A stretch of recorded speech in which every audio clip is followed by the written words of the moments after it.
Living in Tybee Island, Georgia can have many different types of flood risks. You may have coastal flooding. You may have flash flooding. But storms like Tropical Storm Tybee, Hurricane Matthew showed us too much. I know it. Because I was born in Savannah. I spent my time summers at Tybee at the snow-cone place next to Tybreeza. Walking the pavilion, the old pavilion that is. Eating meals at Spanky's. So for someone who has spent much time in Tybee, I know what these risks are. And today, we're going to be talking about how you can protect your home or your rental property here on Tybee Island. So let's get started.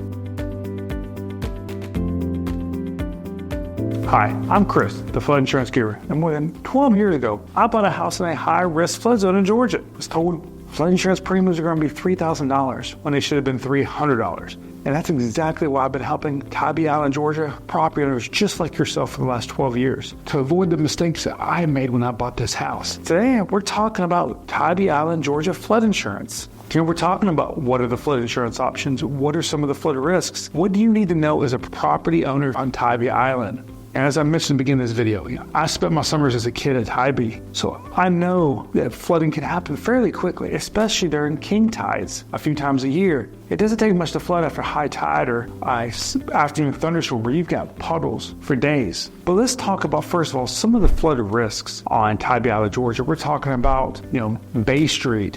We're talking about Lazaretto Creek. We're talking about Back River. All these different areas that might not be the actual Atlantic Ocean. Maybe it's the Savannah River. All these smaller areas like Tybee Island East, Tybee Island South. All these different areas flood. They flood during Hurricane Matthew. Some of them flooded during Tropical Storm Tybee. So it's important to understand that you understand your flood risk when it comes to Tybee Island, Georgia. It's important that you understand that your flood risks and your flood zones are different. Remember, flood zones are the regulatory approach to it. If you have a mortgage, this is where the bank's going to tell you if flood insurance is going to be required or not. A flood risk is going to tell you, hey, what are the actual chances of my property flooding? Now let's talk a little bit about high risk, low risk. First of all, high risk flood zones in Tybee Island, Georgia. What are they? We're talking about areas like flood zone A, AE, or V, also referred to as special flood hazard areas. If you have a mortgage on that property, this is where flood insurance is going to be required. Then you have the low risk areas called non-special flood hazard areas. These typically fall within flood zone X. Is flood insurance going to be required here? Typically not.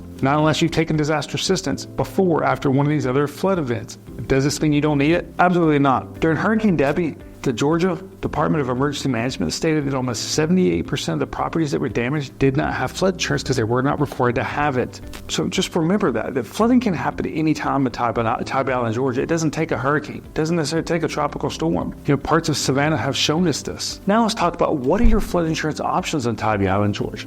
You've got the National Flood Insurance Program and you've got private flood insurance as your options on Tybee Island, Georgia. Let's talk about the National Flood Insurance Program first. First of all, what's covered with the National Flood Insurance Program policy on Tybee Island, Georgia? We're talking about building coverage. If you've got a residential building on Tybee Island, Georgia, the National Flood Insurance Program offers coverages up to $250,000 on the building. Those are things that are physically attached to the building, like the actual wall here if it was damaged, furnaces, air conditioners. These are all considered to be building coverage. Cabinets. Then there's contents coverage. The National Flood Insurance Program offers coverage amounts up to $100,000 on contents coverage. This is things like your couch, your clothing, all these different things. Now, it's important to understand that the National Flood Insurance Program does not offer replacement cost on contents coverage as of 2024. So those are the two coverages that are available with the National Flood Insurance Program. Now let's talk about private flood insurance on Tybee Island, Georgia. What's covered in this part of Tybee Island, Georgia? Well, we're talking about things, once again, like building coverage. You can get coverages sometimes all the way up to $4 million here. This could be a huge benefit if you need more coverage than what the National Flood Insurance Program can offer. Some people will refer to this as excess flood insurance coverage, where if you need more coverage on top of what they're offering to get the right coverage amount there. Then there's contents coverage. You can get usually up into the millions there if you need it. The difference, though, is that private flood insurance offers replacement costs on these contents in many situations. Private flood insurance also offers a third coverage on Tybee Island, Georgia that the National Flood Insurance Program does not, and that's additional living expense, loss of use. So if you have a main home here and your home floods like it did during Hurricane Matthew, and you need a temporary place to live, who's going to pay for that? You probably experienced during Hurricane Matthew how important this can be if it took you a while to get back in that property, or if it's a rental property and you're trying to protect your investment with loss of use coverage. Once again, this is where it can apply. This is exactly what happened when we had a customer in Nebraska in 2018. who was the only person on her block that had additional living expenses. And the financial stress that was taken off of her because of this was extremely valuable, she said. In fact, she said it maybe even saved her from bankruptcy of not having to pay that additional living expense for 6 months to a year while her home was being repaired. So this is the National Flood Insurance Program with private flood insurance and even excess flood insurance coverage in Tybee Island, Georgia. So can you get both of these on Tybee Island? Look, typically, most parts of Tybee Island, Georgia have the availability of the National Flood Insurance Program and private flood insurance. But in some situations, you have Coastal Barrier Resource Act properties. These are properties that are typically protected by wildlife and fish reserve. These are properties where after a certain period, the National Flood Insurance Program doesn't offer flood insurance, but some private companies do. So you may fall in one of those areas. So these are your flood insurance options on Tybee Island, Georgia. So we've talked about flood zones, we've talked about flood risk and flood insurance options. What is the actual cost of flood insurance on Tybee Island, Georgia? Look, there could be a huge range because remember, the National Flood Insurance Program and even most private flood insurance companies are no longer using flood zones to determine your rates on Tybee Island, Georgia. They're looking at things like distance to water, flooding frequency, replacement cost of a property, elevation of a property. These are all going in to like a little pool, like this right here, to determine your rate. On average, though, what we see on Tybee Island, Georgia are rates ranging from $500 a year to, in some situations, maybe even $5,000 a year if you've had a property that's flooded a few times. But on average, what we see on Tybee Island, Georgia is probably just under the $2,000 mark, depending on how close to water you are.